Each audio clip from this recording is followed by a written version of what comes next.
Magandang umaga sa ating lahat. Narito ang update ukol sa minomonitor natin na si Bagyong Paulo at sa maging lagay ng ating panahon sa susunod na 24 oras.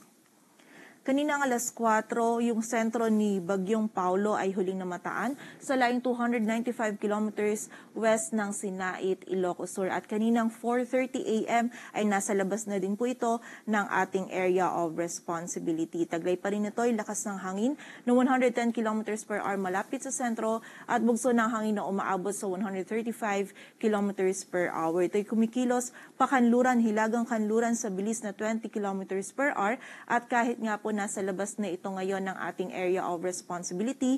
Ngayong umaga, hagip pa rin po ng bugso ng mga malalakas na hangin itong western section ng northern and central Luzon. But expect po natin simula tanghali onwards ay improving na po yung ating panahon for most areas ng Luzon.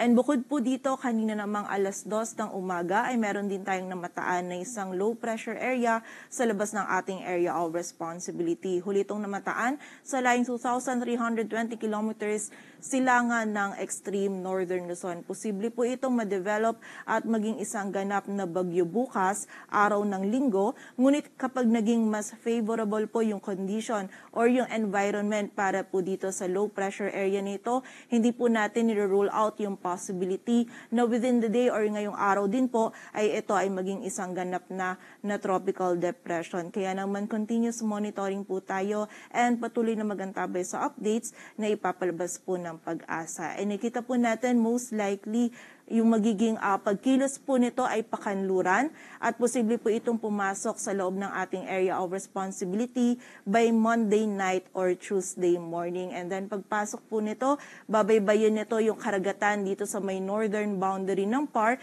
and nakita po natin na less likely po na makaapekto ito sa anumang bahagi ng ating bansa. Ngunit posible pa pong magbago yung ating scenario kaya naman patuloy pa rin po tayo magantabay sa updates na ipapalabas ng Pag-asa.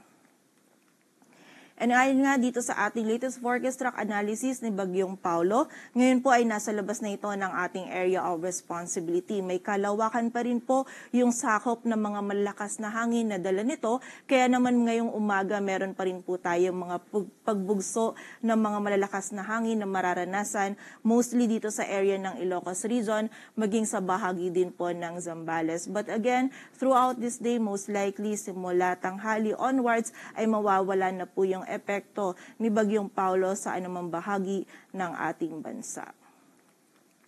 Sa kasalukuyan po, yung wind signal number 1 natin, nakataas pa rin sa western portion ng Abra, western portion ng Benguet, maging sa southern portion ng Ilocos Norte, sa Ilocos Sur, La Union, sa Pangasinan, maging sa northern portion ng Zambales. And mamaya pong early noon or bago magtanghali ay ililift na din po natin yung wind signals dito po sa mga areas na ito. But for now, patuloy pa rin pong pag-iingat para sa ating mga kababayan dahil po makakaranas pa rin po tayo ngayong umaga ng bugso ng mga malalakas na hangin dito sa mga areas na ito. Samantala, bukod po dito, most likely ngayong umaga din, dulot naman ng outer rain bands ni Bagyong Paulo, meron din pong bugso ng mga malalakas na hangin pa rin sa Batanes, northern portion ng mainland Cagayan kasama ng Babuyan Islands, maging sa Apayao, Zambales at Bataan. Samantala, meron pa rin po tayong storm surge warning or yung minimal risk ng storm surge dito sa may Ilocos Norte, Ilocos Sur, La Union, Pangasinan at Zambales. And most likely din po ngayong umaga, ililift na din po natin itong storm surge warning natin dito po sa mga areas na ito habang mas papalayo na po itong si Bagyong Paulo dito sa ating area of responsibility. Sa kasalukuyan naman, wala na po tayong nakataas na gale warning, ngunit iba yung pag-iingat pa rin para sa mga kababayan natin na maglalayag dito sa may northern and western seaboards ng northern Luzon, maging sa western seaboards din po ng central Luzon, sapagkat magiging katamtaman hanggang sa maalon pa rin po yung lagay ng ating karagatan. And para naman po sa mga kababayan natin, narito po yung ilang paalala para po sa ating mga ilan po sa ating pwedeng gawin pagkatapos po ng bagyo. Una po, para sa mga kababayan natin na pinalikas, hintayin po muna natin yung abiso ng kinauukulan kung ligtas na po na bumalik tayo sa ating mga tahanan.